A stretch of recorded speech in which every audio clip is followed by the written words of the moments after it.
우리가 놀이의 스펙트럼 연속성 보고 있으신데요. 먼저 이제 자발적 놀이 있었고요. 그다음에 안내된 놀이까지 조금 전에 살펴보았습니다. 자, 그다음에 교사의 지시적 놀이입니다. 자, 교사의 지시적 놀이가 어떤 것이냐 하면 새노래 배우기 이런 것처럼 성인이 통제하고 구성하는 그런 놀이에 아동이 참여하는 거. 성인에 의한 목적 지향적 활동, 이것이 교사 지시적 놀이예요.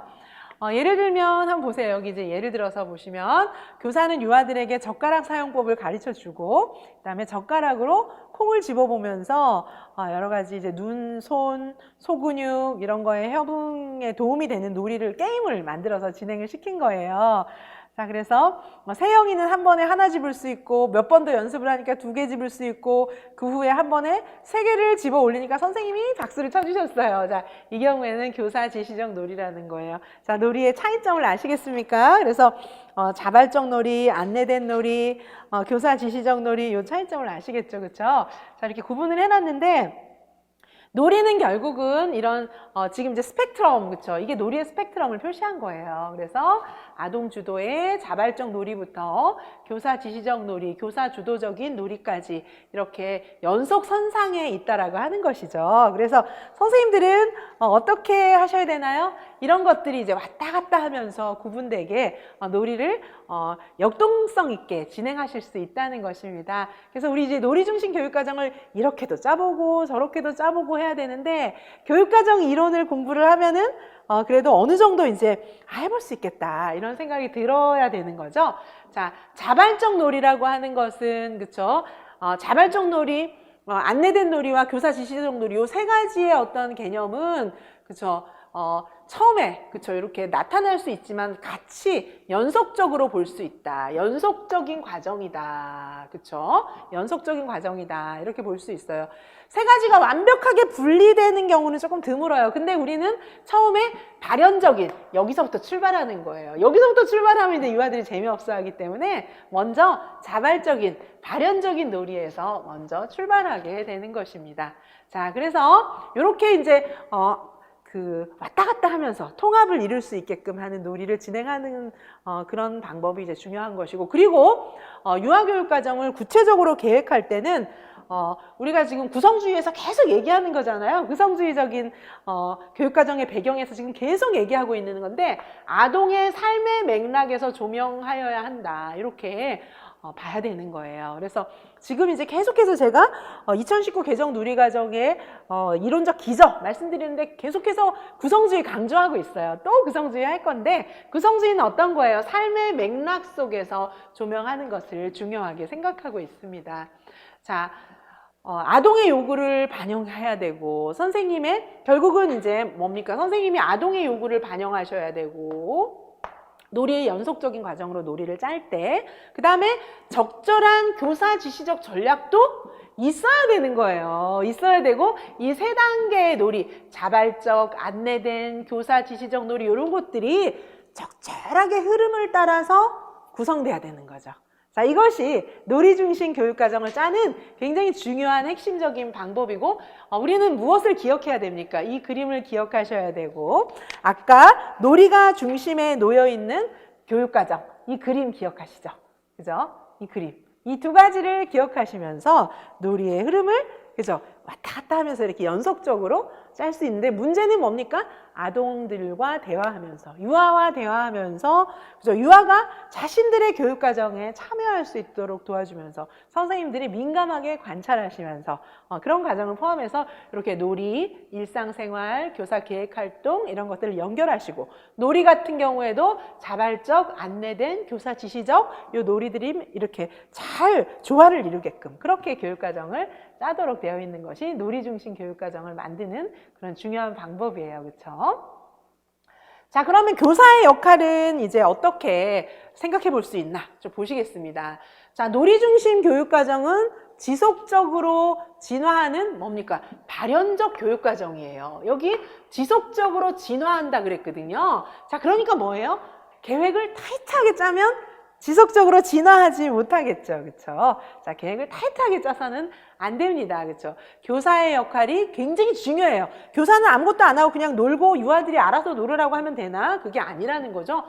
교사의 역할이 완전히 핵심적이다. 이렇게 보실 수가 있습니다. 자, 아까도 말씀드렸지만 그 놀이 중심의 교육 과정을 쫙 계획하는 것은 쉬운 일은 아니에요. 많이 생각하셔야 되는 거죠. 자, 전문 지식을 갖춘 교사는 어떻게 해야 됩니까? 명심하셔야 될 부분, 자발적 놀이에서 시작해요. 자발적 놀이에서 안내된 놀이, 지시적 놀이, 그 다음에 이제 주제 지향적인 교수, 그쵸? 생활 주제라든가 이런 것들을 중심으로 해서 가르치고, 그 다음에 다시 놀이로 회귀하게끔, 그쵸? 이런 흐름을 세심하게 편성하는 거예요. 어떻게 하라고 했죠, 지금? 이것도 이제 하나의 매뉴얼로 만들어 볼 수도 있어요, 사실은. 그래서 제가 드렸던, 자꾸 지금 특강 얘기하게 되는데, 특강 안 들으신 분은 좀 화나실지도 모르겠어요, 그죠? 특강도 6시간이나 되는데. 그래서, 뭐냐 하면은, 다시 좀 말씀을 드리면 그때 이제 매뉴얼을 이렇게 순서를 따라서 짤 수 있는 거를 마지막 차시에 진행을 했거든요. 그런 혹시 특강을 안 들으셨어도 이거 보고 만드시면 돼요. 또 어떻게 자발적 놀이에 시작해서 안내된 놀이, 그 다음에 지시적 놀이, 주제지향적인 교수활동, 다시 자발적 놀이로 가게끔, 놀이로 회귀하게끔, 그쵸? 이렇게 만들어 보실 수가 있습니다. 자, 그래서 이 발현적 교육과정을 선생님이 만드실 수 있어야 되는데, 발현적 교육과정의 이론적 근거는 앞에 우리가 지금 다 봤어요. 그쵸? 타일러적인 것은 아닌 것이죠. 그쵸? 그리고 그 다음에 이제 구성주의가 굉장히 깊이 내재되어 있고, 이런 것들이 2019 개정 누리과정의 이론적인 기저입니다. 그쵸? 자, 그 다음에 3번에 보시면 놀이의 흐름은 교실 내 아동 개개인의 발달적 요구와 조화를 이루어야 되는데 일단 유아하고 대화를 해봐서 유아가 어떻게 생각하는지 들어봐야 되겠지만 더 중요한 건 어떤 거예요? 유아가 자신의 발달적 요구 이런 것까지 얘기를 하기 좀 어려워요. 선생님 제 발달 단계가 이런 상태이기 때문에 저 뭐 해주세요. 이렇게 얘기는 안 되잖아요. 지금 원하는 게 뭔지 이런 건 유아랑 얘기해보면서 알 수 있지만 유아의 개인의 발달적 요구는 선생님들이 관찰해봐야 아실 수 있는 거예요. 그렇죠? 자, 그래서 관찰을 통해서 민감한 관찰을 통해서 유아의 발달적 요구를 잘 판단해 보셔야 되겠습니다. 자, 놀이중심 교육과정에서 선생님의 역할, 어떤 역할이에요? 발현적 교육과정을 활용해서, 그죠? 잘 교육과정을 운영하시는 그 역할이 굉장히 중요하다는 것입니다. 그렇죠? 그다음 두 번째, 놀이중심 교육과정은 교사가 굉장히 신중하게 편성하셔야 돼요. 놀이중심 교육과정은 교사가 신중하게 편성해야 된다. 그죠? 이거는 어떤 지침을 통해서 얘기해 줄 수는 없다는 거예요. 놀이가 무슨 지침이 있어요? 지침이 있으면 그 놀이가 아니에요. 그렇죠? 자, 지침에 의해서 나오는 게 아니에요. 자, 놀이중심 교육과정에서는 굉장히 중요한 게 관찰도 하고 중재도 해야 돼요, 선생님이. 그렇죠? 근데 드러나게 막 개입하고 이런 것은 아니지만 관찰이나 중재도 하셔야 된다는 겁니다. 그죠? 선생님이 교실의 안팎에서 굉장히 신중한 계획이나 관찰 이런 것들을 해서 결국은 놀이중심 교육과정은 그죠? 선생님이 창의적인 놀이성 이게 강해야 돼요. 놀이에 대해서 잘하셔야 되는 거예요. 선생님이 일반적인 그런 선생님보다 놀이성이 강한 선생님이셔야 돼요. 그래서 놀이에 대해서 너무너무 잘 알고 있는 거죠. 놀이를 잘 짤 수 있는 그런 선생님이 필요해요. 자, 교사의 역할 보시면 발현적 교육과정을 잘 컨트롤해야 된다. 이런 부분이 있고요. 그 다음에 선생님이 놀이 중심으로 굉장히 치밀하게 사실은 계획하는 그런 교육과정이라는 것이죠. 치밀하게 계획했다는 것이 이제 융통성이 없다 이런 게 아니라 유아의 상황에 맞게 잘 관찰해서 교육과정을 만드셨지만 그것이 이제 상황에 따라서 잘 흘러가게끔 융통성까지 같이 발휘하셔야 된다는 것이죠. 자, 그러면 선생님이 놀이를 지원한다. 우리 놀이 지원한다는 게 무슨 뜻이에요? 그렇죠? 놀이 지원하기에서 굉장히 중요한 키워드들을 한번 살펴보겠습니다. 지원의 연속적 과정. 이 말이 이상하죠? 이 번역한 거라 이래요. 이게 그렇죠? 놀이 지원하기. 왜냐하면 제가 번역은 왜 하냐 하면 그 선생님, 그 교수님들이 전부 디스커션 할 때 원서도 많이 봤거든요. 그래서 이제 한국에 나온 책이 없으니까 제가 번역을 했던 거예요. 근데 이게 무슨 뜻이냐 하면 계속적인 지원. 계속적 지원하고 똑같은 말이에요. 계속적 지원. 이런 책들이 다 번역돼서 나오겠죠. 그렇죠? 자, 그래서 계속적 지원이라는 뜻이에요. 선생님들이 놀이를 지원할 때, 그죠? 계속 놀이를 지원하셔야 됩니다. 계속 지원하셔야 돼요. 그렇죠? 자, 그래서 놀이를 이제 지원의 연속적 과정 하니까 이상하죠. 계속 지원하셔야 돼요. 놀이를 계속 지원하셔야 됩니다. 자, 유아교사는 놀이를 지원하는 방식을 계속 놀이를 지원하셔야 되니까 한 가지 방식으로 지원하시면 안 되죠. 어떻게? 다양한 방식으로 지원하셔야 돼요. 다양한 방식으로. 다양한 방식으로 계속 지원하셔야 되는 거죠. 자, 그래서 놀이를 지원하시는 데 있어서 우리는 이제 어차피 국가 수준, 지역 수준, 유치원 수준의 교육 과정을 갖고 있기도 하고 국가 수준, 지역 수준 이런 도움을 또 계속해서 받아야 되니까 상호관계 속에서 다양한 방법으로 놀이를 지원할 수 있어야 돼요. 예를 들면 국가 수준에서 지원해 주는 어떤 교구라든지 이런 것도 활용하고 우리 지역에는 어떤 공간이 있는지 이런 것도 좀 찾아보시고 그다음에 유치원 수준에서 어떻게 도와줄 수 있을까 이렇게 하면서 협력 관계를 유지하는 게 굉장히 중요한 것이죠. 아까 유치원 공동체로 이렇게 협력 관계를 유지하는 것도 중요하지만 그거를 넘어서서 국가, 지역사회와의 협력 관계를 유지하는 것도 굉장히 필요한 거예요. 그래서 결국 뭐냐 하면 선생님들이 다양한 방식으로 계속해서 놀이를 어떻게 강력하게 지원해 줄 수 있을까? 이거를 늘 연구하면서 그죠? 유아들의 놀이 확장을 위해서 온갖 지원을 다 해줘야 된다. 그죠? 심지어는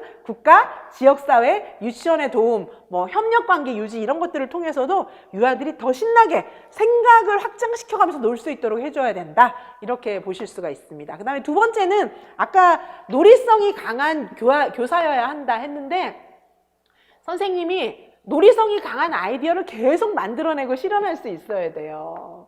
물론 이제 유아로부터 놀이에 대한 것들은 오는 거예요. 처음에 발현은 유아로부터 시작되긴 하지만은 선생님이 어떻게 하셔야 돼요?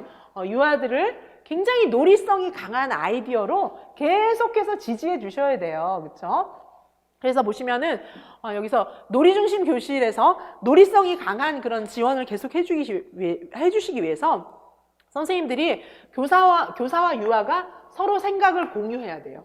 그러면서 계속해서 그죠? 생각을 공유하면서 발전시켜 나가고 다른 식으로 더 재미있게 놀아보고 또 무대를 옮겨보고 장소를 옮겨보고 또 다른 교구를 추가시켜보고 이렇게 하면서 놀이에 관한 생각을 공유하고 분석하고 이렇게 하면서 놀이와 즐거움 학습 간의 연계 이런 것들을 만들어 나갈 수 있게 선생님들이 계속 노력을 하셔야 되는 거예요. 이건 어떻게 되는 거예요? 선생님들의 그런 놀이성이 강한 아이디어를 통해서 이런 것들이 달성되는 거예요. 자, 그럼 어떻게 이렇게 할 수 있나요? 자, 어떻게 그럼 놀이성이 강한 아이디어를 막 낼 수가 있나요? 어떻게 보면 이제 그런 지침들이에요. 자, 보시면 첫 번째는 교육 현장은 그죠? 가능한 모든 공간 이런 것들을 아낌없이 다 확장시킬 수 있는 공간이 되어야 하는 거예요. 그래서 크든 작든 바깥 이런 것까지 다 고려해서 아낌없이 모든 경계를 다 무너뜨려 가지고 확산시켜 나가야 한다라는 것입니다. 두 번째, 그죠? 교사의 계획은 고정적인 일과가 아니라는 거죠. 항상 융통성이 있어야 된다. 그다음에 세 번째는 필요에 따라서 확장하고 축소하고 통합하고 분리할 수 있는 융통성 있는 공간. 이게 이제 놀이성이 큰 교사가 해야 되는 일들인 거예요. 융통성 있는 공간. 그죠? 공간에 대해서도 계속해서 융통적으로 생각하셔야 됩니다. 그리고 교구들, 놀잇감 같은 경우에도 비구조적인 놀잇감 이런 것들을 사용하셔야 되고요. 그다음에 보시면은 이제 두 번째로는 놀이성이 강한 교사에게 뭐가 필요합니까? 시간, 공간, 물리적 지원 이런 것들도 효과적으로 해야 되고 교사와 유아 간의 협력적인 우호적인 관계 이런 것들도 굉장히 필요합니다. 그래서 선생님이 일방적으로 결정하는 건 안 돼요. 일상생활의 경험 이런 것들을 연관시킬 때에도 유아들의 얘기를 들어봐야지 선생님이 유아들의 일상생활의 경험을 어떻게 알겠습니까? 그렇죠? 자, 그리고 자원을 제공하고 뿐만 아니라 적절한 개입, 그죠? 적절한 개입은 어떻게 할 수 있어요? 유아들을 잘 관찰해 보면 이렇게 개입하는 것이 적절하다 이런 생각들을 할 수 있습니다. 다음에 유아와의 적절한 상호작용 이런 것들이 필요하다는 것이죠. 자, 그래서 보시면 놀이성이 강한 아이디어를 내고 실현하기 위해서는 교육의 현장이 그죠? 제한이 있으면 안 돼요. 공간도 제한하지 말고 모든 아이디어를 다 수용하시는 그런 선생님의 태도가 필요하고, 그 다음에 유아와 선생님이 굉장히 상호 협력적인 관계를 유지하면서 유아의 의견이나 이런 생각에 따라서 일과도 수정하시고 어떤 프로그램도 수정하시고 같이 대화하면서 이렇게 끌고 나가야 하는 것이죠. 그렇죠? 자, 그리고 선생님들에게 대한 굉장히 중요한 역할, 놀이성이 강한 것도 있고, 그 다음에 놀이에 대해서 연구하고 지원하는 것이 꼭 필요합니다. 자, 선생님도 첫 번째는 놀이하면서 놀아야 돼요. 왜냐하면 선생님도 즐겁게 놀이하면서 같이 노는 거예요. 성인에게도 놀이가 필요하기 때문에 아, 난 이게 일이야 이렇게 생각하면서 유아들 니네는 놀아라 이렇게 하시면 안 되고 같이 놀아야 되는 거죠. 그러면서 선생님이 뭘 아시게 돼요. 아, 놀이가 필요하구나. 놀이는 이렇게 돼야 되는구나. 선생님이 정말 유아들 속에 들어가서 생각할 수 있습니다. 자, 놀이하면서 노는 이런 과정에 선생님도 진짜 즐겁게 놀이하는 게 필요하고요. 그 다음에 이제 뭐가 필요하면 놀이를 위해서 놀이 지도를 만들어야 돼요.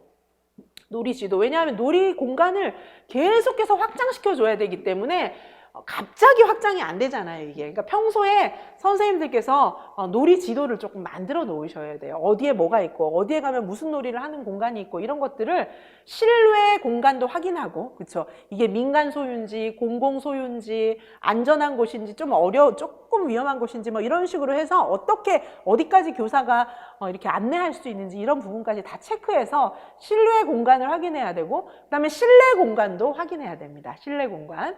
그리고 놀이 관찰과 기록 이런 부분들은 너무너무 중요한 부분들이죠. 관찰 안 하면 놀이 계획을 짤 수가 없어요. 그래서 10분, 20분간 상세하게 관찰해서 기록해야 되고, 물론 형식은 없어요. 관찰해서 기록하고, 그 다음에 또 뭐가 필요해요?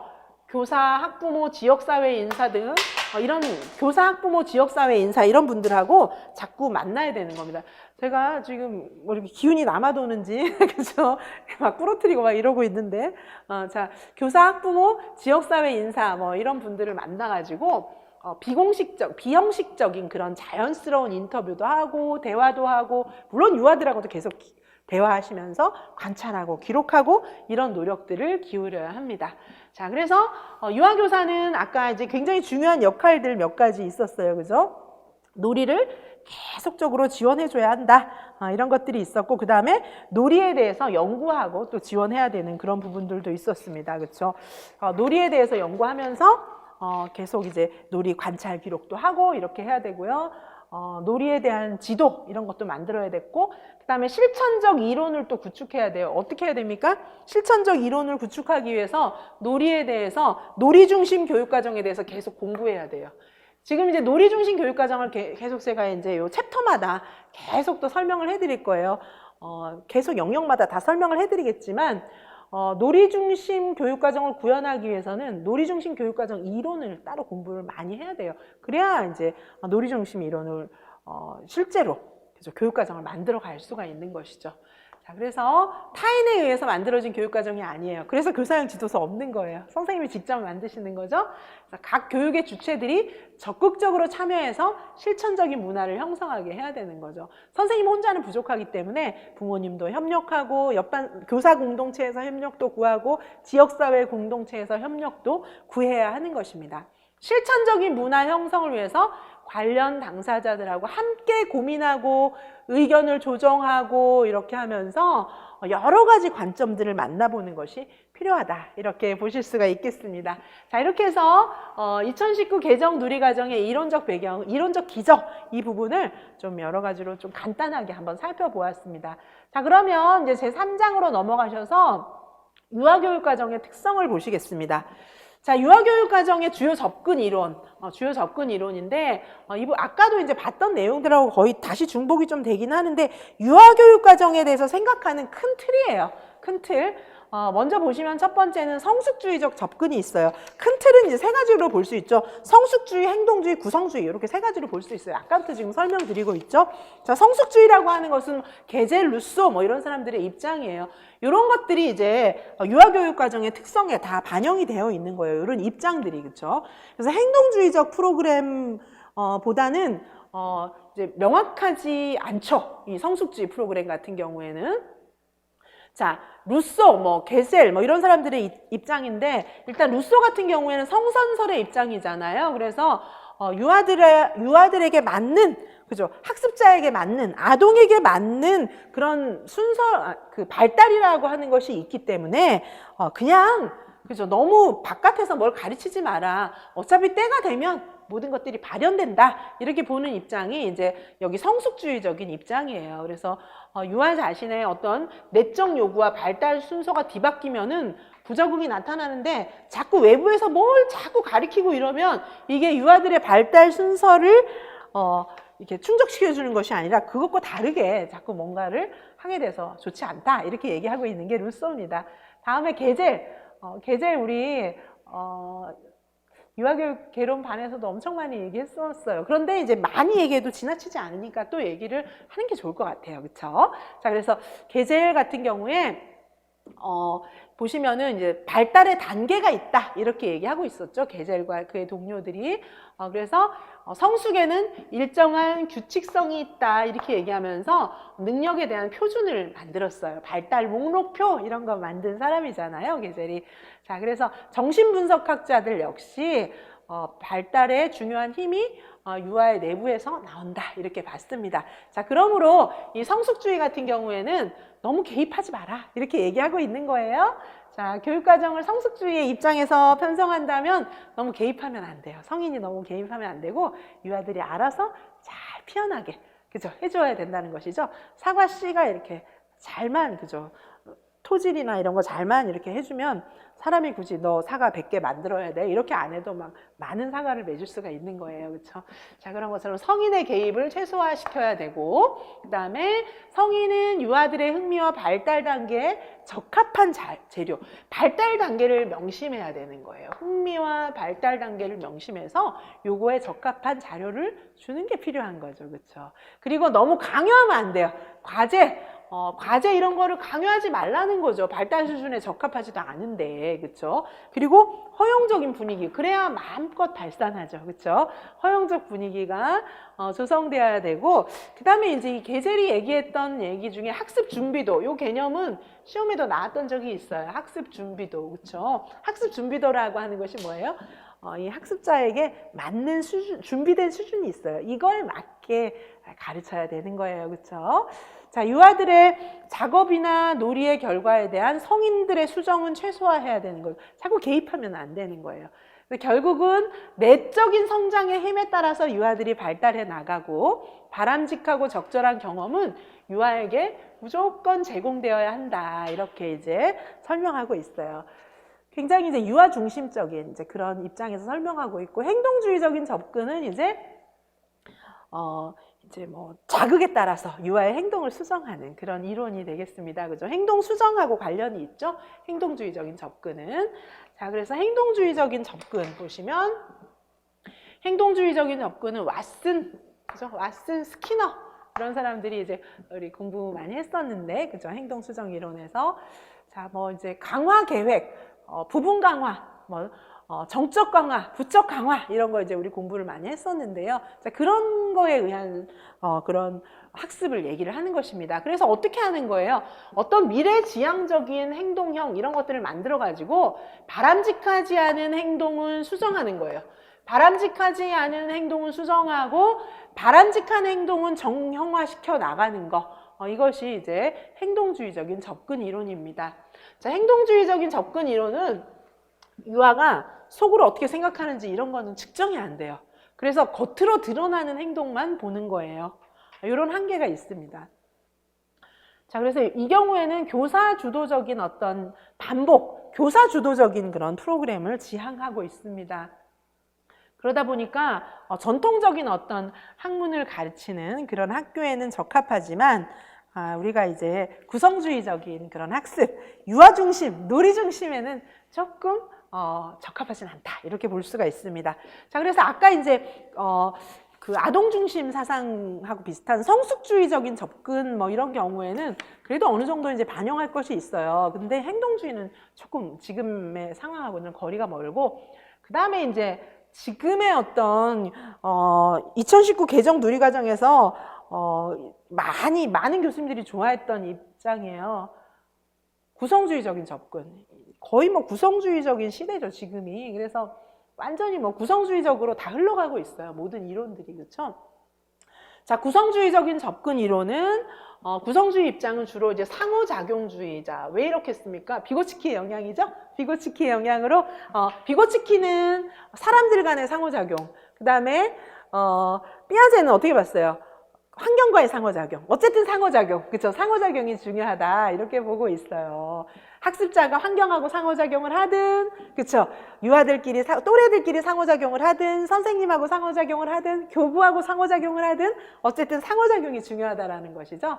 이렇게 얘기하는 사람들 많아요. 프레벨, 피아제, 아까부터 쭉 봤죠? 여기 나오는 사람들이 전부 구성주의자 입장에서 이제 학습에 대해서 얘기한 거예요. 그렇죠?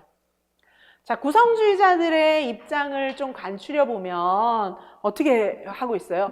연령에 따라서 이렇게 딱 자르는 것은 조금 어려운 거죠. 연령에 따라서 발달을 막 설명하는 것보다는 경험, 그죠? 경험이 굉장히 중요해요. 그죠? 경험, 활동 이런 것들이 되게 중요해요. 그래서 이 활동적인 어떤 과정을 짜는 거죠. 그렇죠? 그래서 유아들이 스스로 잘 배울 수 있도록 하는 게 중요해요. 그리고 바람직한 그 유아의 배움이라고 하는 것은 교사 주도적이면 좀 안 되는 거죠. 사실은 여기 뭐 유아와 교사 주도적 사이에 조절을 해라 이렇게 얘기하지만 사실은 유아 주도적인 활동 여기에 포커스가 있는 거예요. 그렇죠? 유아 주도적 활동이 굉장히 중요해요. 그리고 이제 아동 중심적인 경험, 그다음에 또래와의 상호작용 이런 거 비고츠키가 얘기했죠. 이런 측면이 중요하다 이렇게 보고 있습니다. 그래서 구성주의자들은 인간의 성장 발달에서 유전적인 면과 환경적인 면을 동시에 보면서 환경과의 상호작용 이런 부분들을 강조하고 있고 결국은 인지구조가 스스로 이제 경험하는 그런 상황 속에서 인지구조가 자꾸 재구조화되고 만들어져 가면서 어떻게 돼요? 전인적이고 통합적으로 인간이 발달해 나간다 이렇게 보고 있습니다. 당연히 지금의 어떤 교육과정 같은 경우에는 구성주의적인 입장이 강조된 그런 교육과정이라고 볼 수 있어요. 지금 우리가 뭐 보고 있죠? 유아교육과정의 특성을 보고 있는데 유아교육과정의 특성을 설명하기 위한 그런 여러 가지 이론들을 지금 3가지 봤습니다. 그렇죠? 여기 성숙주의 이론, 그다음에 행동주의, 그다음에 구성주의 이렇게 3개를 보셨습니다. 자, 이제 유아교육과정의 굉장히 중요한 특징, 아동중심입니다. 아동중심. 자, 아동중심. 자, 아동중심 같은 제가 이기숙 교수님 입장을 설명을 안 했군요. 이기숙 교수님 입장. 이거 한번 보시죠. 그렇죠? 이기숙 선생님 같은 경우에는 유아교육의 프로그램, 이 오자가 조금 많이 있네. 이거 수정해서 다시 다 드리겠습니다. 유아교육 프로그램의 조건을 몇 가지 제시하고 있어요. 어떻게 제시하고 있냐 하면 유아교육 프로그램이 갖추어야 할 조건들 여러 가지 있습니다. 한번 그냥 읽어보시면 돼요. 지금까지 제 설명을 쭉 들으셨다면 이게 이제 어렵지는 않은 거죠. 자, 보시면 첫 번째로 구체적인 자료 이런 것들을 가지고 직접 활동을 할 수 있게 해줘야 돼요. 그렇죠? 어떻게? 선생님이 막 이거 밑줄 칠고 외워라 막 이런 식으로 가르쳐 주는 게 아니에요. 유아학교에서 물론 그러지는 않겠지만 말로 막 설명해 주면서 이렇게 생각하라고 설명해 주는 그런 게 아니고 구체적인 자료나 이런 환경이나 이런 걸 갖고 유아가 직접 해보면서 터득하는 거예요. 선생님의 말로 설명 듣는 거를 통해서 배우는 것이 아니라는 거죠. 그렇죠? 이게 구성주의적인 굉장히 중요한 프로그램이에요. 그다음에 두 번째는 자유선택 활동 시간이 주어져야 한다 이렇게 얘기하고 있는데 이기숙 선생님도 이제 얘기하고 있는 게 자유선택 활동 시간이라고 얘기를 하는 게 사실은 우리가 이제 지금 자유놀이 얘기하는 거예요. 자유놀이. 그렇죠? 이 맥락에서는. 그래서 원래 이제 그 유아교육 관련자들이 지난 교육과정에서 자유선택 활동을 만들 때 지금처럼 이렇게 좀 병폐 현상을 만들어내라고 이렇게 자유선택 활동 시간을 만든 건 아니거든요. 그렇죠? 진짜 자유놀이 이런 것들이 많이 들어가게 해주는 게 필요하다 이렇게 설명을 할 수가 있고요. 그 다음에 이제 3번째 보시면 또래 집단과 사회적 상호작용을 많이 할 수 있도록 해주는 게 필요하고 4번째는 선생님이 그죠? 협동학습, 집단 구성을 잘해주셔야 되는 거예요. 그죠? 선생님이 너무 장시간 교사 주도 활동만 이렇게 하면 안 되는 거죠. 여기 나와 있어요. 그렇죠? 그래서 선생님이 사실은 이제 소그룹 집단 구성을 할 수 있어야 돼요. 우리가 이 구성주의식 수업에서는 프로젝트 활동 이런 거 굉장히 중요하게 생각하거든요. 프로젝트. 그리고 이제 듀이가 얘기했던 경험 중심의 경험주의, 생활 경험을 중심으로 만드는 교육과정 이런 데서는요, 다 중요하게 생각하는 게 소그룹이에요. 소그룹. 혼자 문제를 해결하는 것보다 소그룹 굉장히 중요하게 생각하고 있어요. 구성주의에서. 그죠? 구성주의는 프로젝트 활동, 같이 팀으로 뭔가를 문제를 해결하는 거거든요. 생활 경험 이런 걸 중요하게 생각하고 있어요. 그래서 소그룹이 중요한 거예요. 그렇죠? 소그룹 활동. 왜냐하면 같이 친구들하고 또래들하고 의사소통하면서 많이 배우잖아요. 그죠? 소그룹에 집단 구성하는 건 이제 굉장히 중요하고, 선생님이 혼자 막 오랫동안 프로그램 진행하고 이러시면 안 돼요. 그렇죠? 자, 그다음에 구성주의적인 접근법에서 프로그램은 유아의 활동을 강조하기 때문에 교사는 유아의 호기심을 자극할 수 있는 환경을 조성해야 돼요. 환경을 조성해야 된다. 자, 그래서 구성주의에서는 환경 조성이 굉장히 중요하다. 그렇게 보실 수가 있습니다. 자, 이렇게 해서 유아교육 과정을 생각하고 있는 유아교육 과정에 대해서 이렇게 분석하는 그런 주요 접근 이론을 크게 세 가지로 살펴봤습니다. 성숙주의, 행동주의, 구성주의 이렇게 세 가지 측면에서 살펴봤고, 자, 유아교육 과정의 굉장히 중요한 특징, 아동 중심입니다. 2019 개정 누리과정 과정도 아동 중심이지만 원래부터 유아교육 과정은 아동 중심이었어요. 그렇죠? 원래 그렇게 생각한 지 오래됐고 계속 우리 유아교육 과정은 아동 중심을 추구해 왔습니다. 자, 아동 중심의 의미 조금 간단하게 정리를 해놨기 때문에 보시기 쉬울 것 같아요.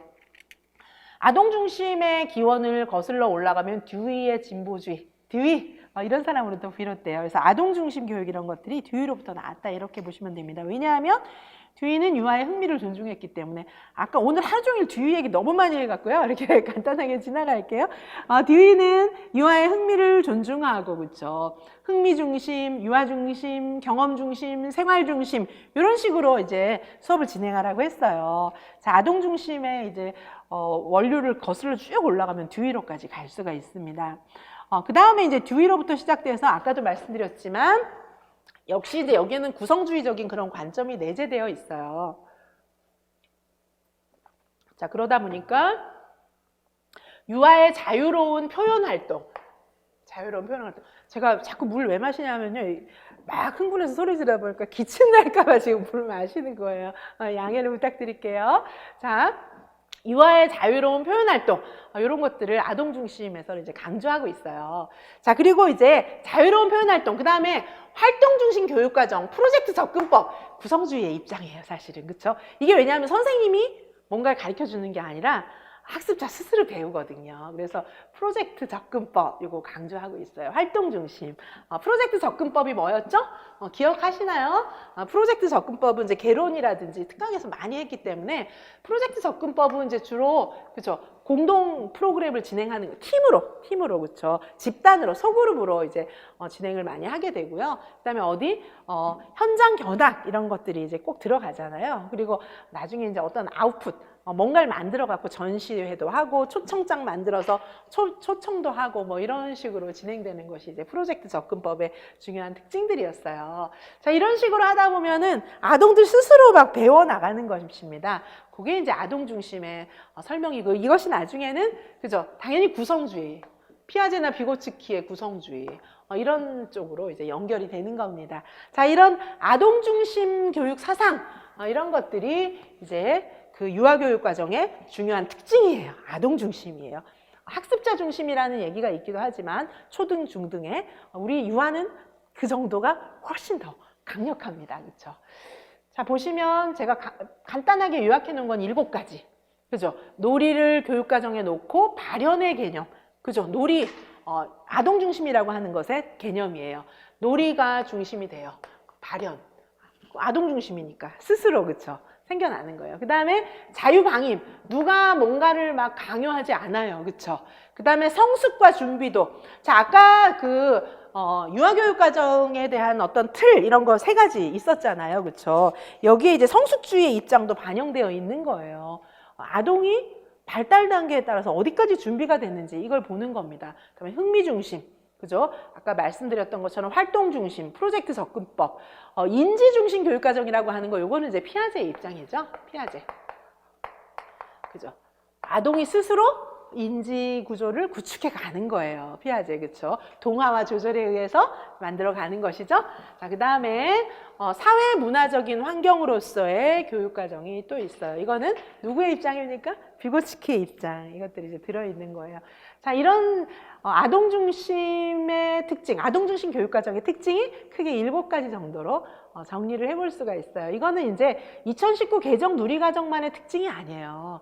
제가 특강할 때 아동 중심도 설명을 드렸는데 그거는 이 아동 중심 중에서 2019 개정 누리과정의 입장을 정리를 한 것이고 모든 공통적인 아동 중심 교육 과정의 특징이에요. 이 부분들은. 자, 그래서 아동 중심이라고 하는 것의 의미입니다. 물론 이제 이것이 2019 개정 누리과정에도 그대로 적용이 되죠. 아동 중심 교육 과정이니까. 근데 이제 2019 개정 누리과정만의 특징이 또 있죠, 사실은. 자, 보시면 아동 중심이라고 하는 것은 놀이를 지금 말씀드렸던 것처럼 교육과정의 중심에 놓고 다련의 개념에 기초해서 유아교육과정을 만드는 것이고, 프레벨 유치원 교육 이후에 유아교육과정의 근간이 되었다. 프레벨 유치원은 이제 그 시기로 봤을 때는 굉장히 탁월한 아동 중심의 교육과정이었다 이렇게 얘기를 하는데 지금 현재의 관점에서 볼 때는 조금 미흡하다 이렇게 양면적으로 쓰입니다. 자, 그 다음에 아동 중심 교육과정은 자유방임적이에요. 교사가 개입을 하는 걸 별로 좋아하지 않습니다. 그 다음에 성숙도와 준비도의 개념이 강조되고 있어요. 얼만큼 준비되었느냐 하는 부분이죠. 그렇죠? 그 다음에 이제 흥미 중심의 그런 교육과정의 이론적인 토대를 제시한 흥미, 그죠? 듀이의 그런 흥미 개념을 내포하고 있습니다. 자, 듀이는 경험 중심, 생활 중심 교육 과정을 얘기하면서 흥미 중심으로 만들으라고 했어요. 그렇죠? 자, 그다음에 아동 중심 교육 과정은 활동 중심 교육 과정과 프로젝트 접근법으로 구체화되었습니다.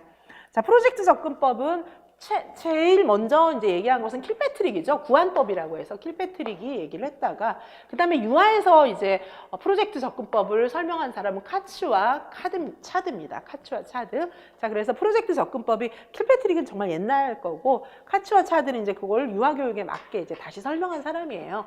자, 그래서 이 경우에 이제 어떤 활동 중심으로 어떤 구체적인 어떤 활동 중심으로 만드는 것이 프로젝트 접근법입니다. 자, 아동 중심 교육과정은 인지 중심 교육과정이다. 이렇게 설명을 하고 있어요. 왜냐하면 피아제, 아까도 말씀드렸지만 피아제의 인지 발달 이론에 따르기 때문이에요. 그래서 스스로 자신의 어떤 인지 구조를 만들어가는 그런 존재가 아동이다. 아동 중심의 교육은 이제 그것을 보장해야 된다. 이렇게 보고 있는 것이고 비고츠키가 얘기한 것처럼 사회문화적 환경으로서의 교육과정을 또 중요하게 보고 있습니다. 자, 그 유아교육과정의 굉장히 중요한 특징 또 뭐 있습니까? 상호작용을 강조하죠. 상호작용, 그렇죠? 상호작용의 내용을 한번 보시면 사회적 상호작용, 비고츠키가 얘기하는 것처럼 유아교육과정에서는 사회적 상호작용이 중요해요. 선생님과의 상호작용, 또래와의 상호작용, 이걸 잘할 수 있도록 많이 이런 기회를 줘야 돼요. 놀이를 통해서, 협동놀이, 그쵸? 사회놀이 이런 것들을 통해서 사회적 상호작용을 할 수 있게 해줘야 됩니다. 자, 이 사회적 상호작용, 여러 가지 상호작용은 유전과 환경의 상호작용을 통해서 사실은 발달한다는 거죠. 유전적 요인도 분명히 있긴 있어요. 그렇죠? 자, 그 다음에 상호작용을 위해서는 과정 중심의 교수학습이 이루어져야 돼요. 사실 상호작용을 하기 위해서는 선생님이 그냥 딱 가르쳐주고 답 알게 해주면 상호작용은 안 일어나요. 사실, 그렇죠? 상호작용을 위해서는 과정 중심의 교수학습이 필요하고 그다음에 신체적, 심리적 보살핌. 이거는 이제 뭐냐 하면 사실은 상호작용의 특징이라기보다는 유아의 특징이에요. 그래서 유아는 아직까지는 보살핌이 많이 필요하기 때문에 상호작용을 통해서 선생님들께서 신체적, 심리적 보살핌을 충분히 제공해 줄 수 있도록 해야 된다. 이러한 의미입니다. 자, 이렇게 이제 딱 요점은 좀 정리를 하시면 되고요. 조금만 더 풀어서 보시면 상호작용이라고 하는 것은 사회적 상호작용을 통한 경험의 통합을 의미하는 것입니다. 계속해서 이제 교사가 상황을 설정하고 조정하고 이런 과정을 통해서 유아들은 계속해서 발달해 나가게 되는 것입니다. 그렇죠? 그다음에 보시면 상호작용은 아까도 말씀드렸던 것처럼 유전과 환경의 상호작용을 통해서 일어납니다. 그래서 그 브롬펜 브레너 같은 경우에 생태학적인 관점에서 그죠? 어떤 환경과의 상호작용 이런 부분들을 설명했습니다. 자, 그 다음에 상호작용은 과정 중심의 교수학습을 의미하는 거예요. 아까도 말씀드렸지만 그래서 지식이 구성되는 과정에 관심이 있어요. 결과보다는 과정에 관심을 두고 있습니다. 그래서 왜냐하면 과정을 통해서 많은 거를 배워가는 거예요. 정답을 찾아내는 게 아니고 과정을 통해서 굉장히 많은 거를 배우게 되는 것이다. 이렇게 보고 있는 것입니다. 그래서 상호작용을 강조하는 것이고 역시 구성주의적인 입장이에요. 이 역시.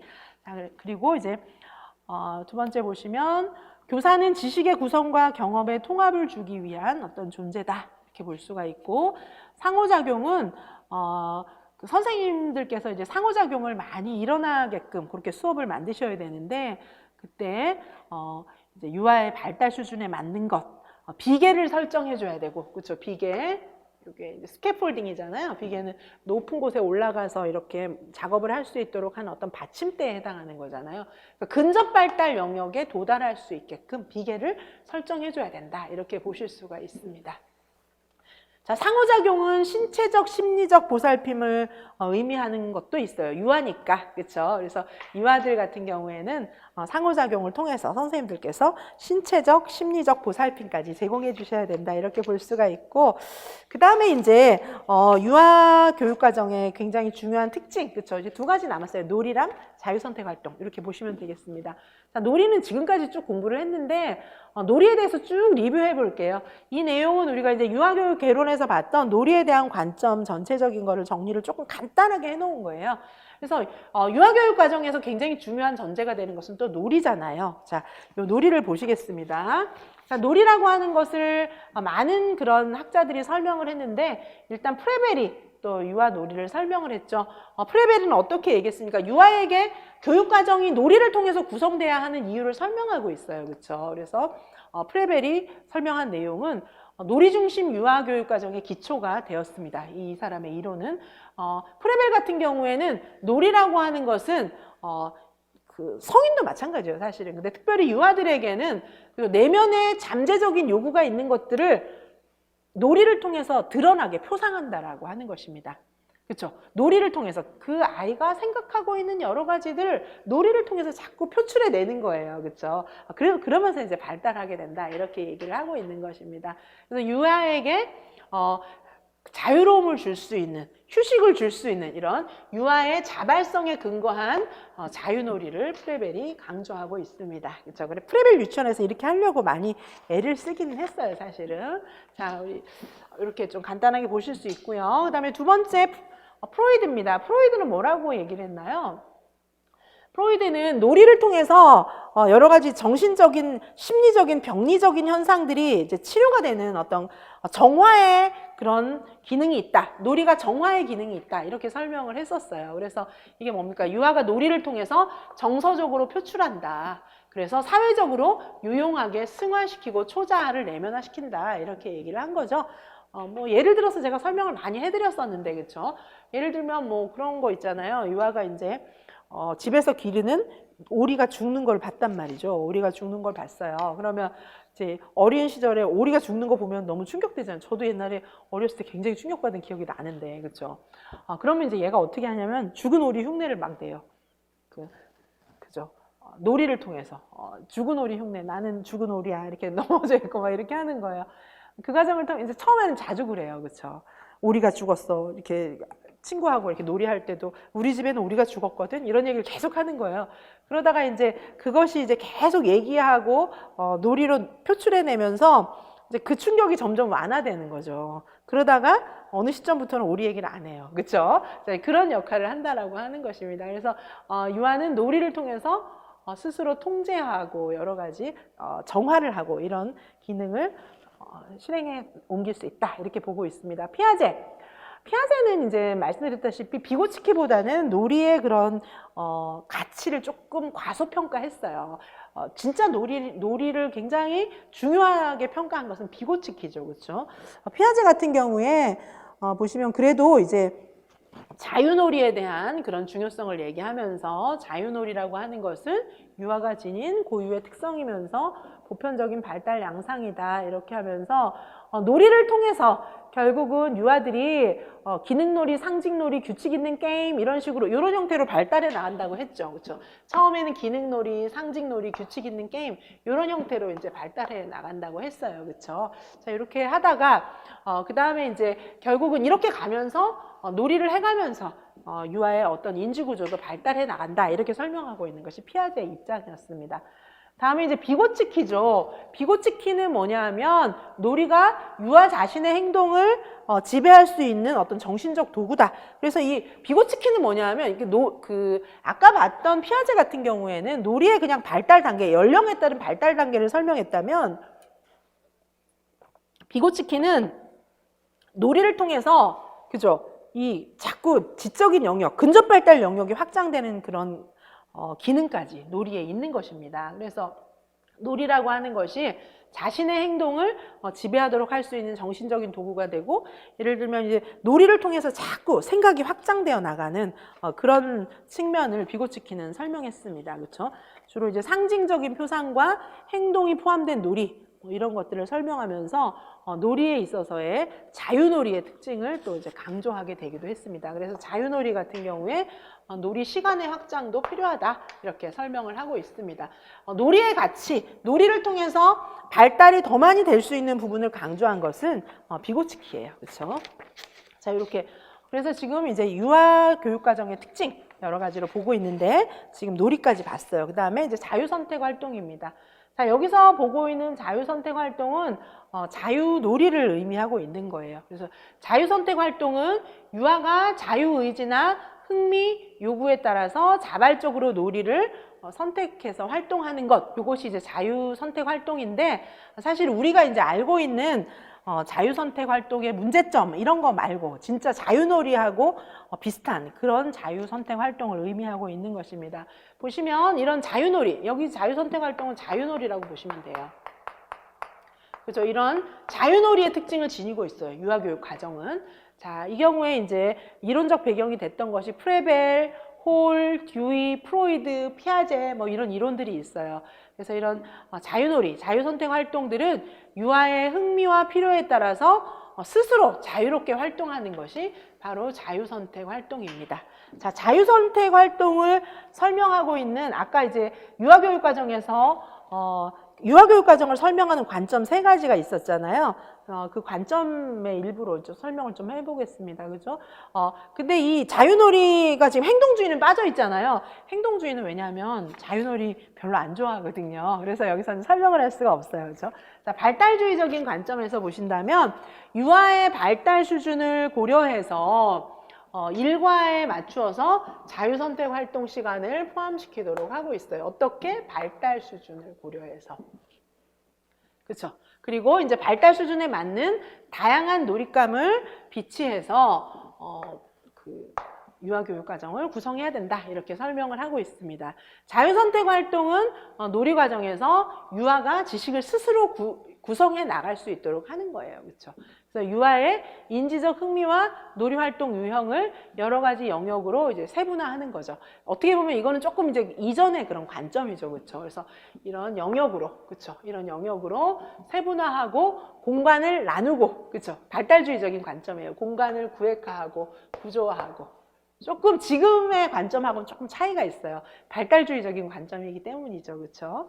자, 그러다가 이제 이렇게 자유선택 놀이, 자유놀이에 대해서 발달주의적인 관점에서는 선생님이 너무 이렇게 개입은 하지 않지만 발달 수준에 맞추어서 배워야 할 것들, 터득해야 할 내용들을 좀 이렇게 구성을 해야 된다. 이렇게 설명을 하는 입장입니다.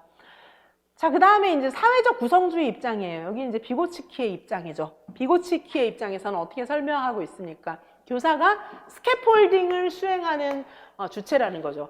유아가, 그죠? 단계를 뛰어넘을 수 있게. 그래서 근접 발달 영역까지 근접 발달 영역을 이렇게 확장시켜주는 그런 존재로 교사를 생각하고 있는 것입니다. 교사는 유아가 생각한 것을 언어로 표현하게 하고 같이 상호작용할 수 있는 거예요. 그렇죠? 놀이를 통해서 놀이를 통해서 계획 실행 평가하는 그런 경험을 제공해야 된다. 이렇게 얘기를 하고 있습니다.